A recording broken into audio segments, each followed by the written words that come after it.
Hi, my name is Holly Penel. I'm the owner of Camp and Craft, a marketing, event planning, and consulting business, and I'm here today with Ventures to share with you some important business concepts. You may have heard the saying that you have to spend money in order to make money. Well, today we're going to talk about just that. From startup to operations to paying yourself, we'll talk about some of the ways that you'll spend money in order to make money.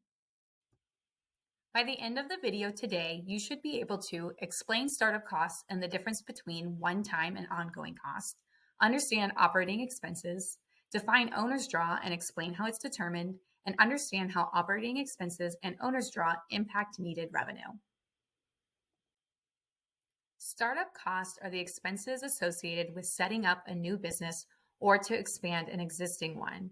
These are costs that are necessary to incur before the business can officially start operating and generating revenue.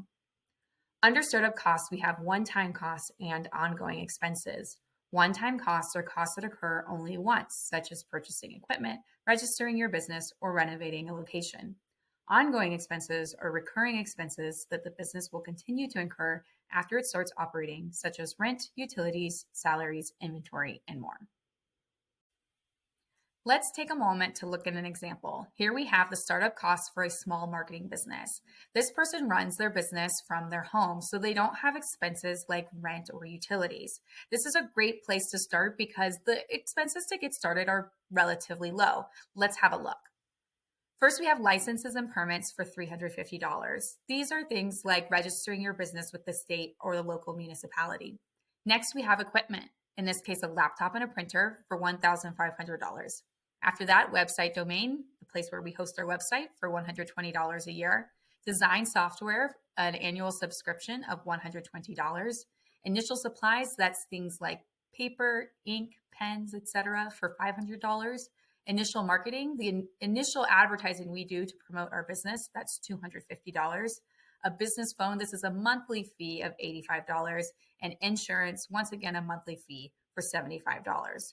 That gives us a total startup cost of $3,000. That's the amount of money that we will spend before earning any revenue. After looking at an example, you can probably understand why it's important to determine startup costs. First, there's financial planning and budgeting. It's what we just did. When you identify all the necessary costs and expenses, you can estimate the amount of capital or money needed to start your business and create a realistic budget. Then there's risk management. An accurate estimation of startup costs helps in assessing the financial risk associated with the business. Basically, if it costs a lot of money and you're paying for the business yourself, it could be financially risky for you to invest all of your money into the business. And last, we have financial feasibility. If your costs are too high, it just might not be financially realistic to start or continue your business. Once your business is up and running, you'll have something called operating expenses, or the money that you spend in order to run your business. A quick note, cost of goods sold is not considered an operating expense. See the P&L and cost of goods sold video from the series to learn more. Examples of operating expenses include insurance, utilities, rent, marketing, supplies, salaries, paying off debt, and taxes, amongst other things. We can categorize operating expenses in two different ways: fixed costs or variable costs. Fixed costs are the expenses that remain the same from month to month. These include things like rent, insurance, and paying off debt. Your loan payment's going to be the same every month. Variable costs are expenses that change from month to month depending on certain factors. Examples of variable costs include utilities, marketing, salaries, and taxes.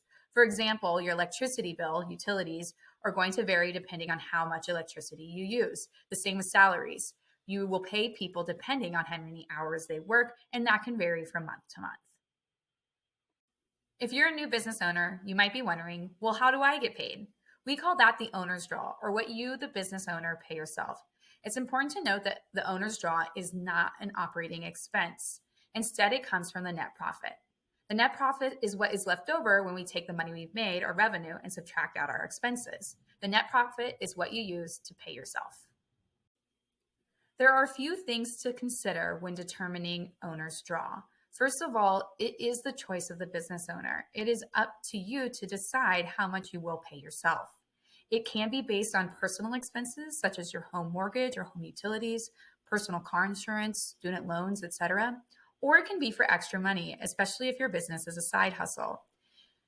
Your owner's draw should be realistic. It should be something that you can achieve. We'll talk more about that in a moment. And it can change over time. If you're just starting your business, your owner's draw might be relatively small as you get started, and you may increase it once you start to gain more clients. Let's go back to the example of the marketing business run out of a home. Let's say that I'm the business owner and I've estimated that my operating expenses every month will be around $1,060. And I've also determined that I'd like to make about $2,500 every month. That's my owner's draw. That means that I need to make at least $3,560 per month in order to cover my operating expenses and owner's draw. Finally, let's see what happens if we have an unrealistic owner's draw. This is the same example as before, except the owner's draw is $10,000. I want to pay myself $10,000 per month. That would mean that we would need to make at least $11,060 per month. Let's do some quick math to see if that's realistic. If we take that minimum required revenue of $11,060 and divide it by our service charge or price per hour of $50, that would mean we would need to work about 220 hours in a month or 55 hours per week. If we're just starting out, we may not be able to even have enough clients to bill 55 hours worth of work per week, and we might not want to. Okay, let's review. Startup expenses are the costs associated with starting or expanding a business. It's the money that you have to spend in order to start your business. Operating expenses are the expenses associated with the daily operations of your business. It's the money you spend on things like rent, utilities, insurance, taxes, and more from month to month.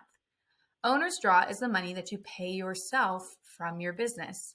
And finally, it's important to calculate the revenue needed to cover estimated expenses in owner's draw, as this will help you determine feasibility, pricing, and profitability.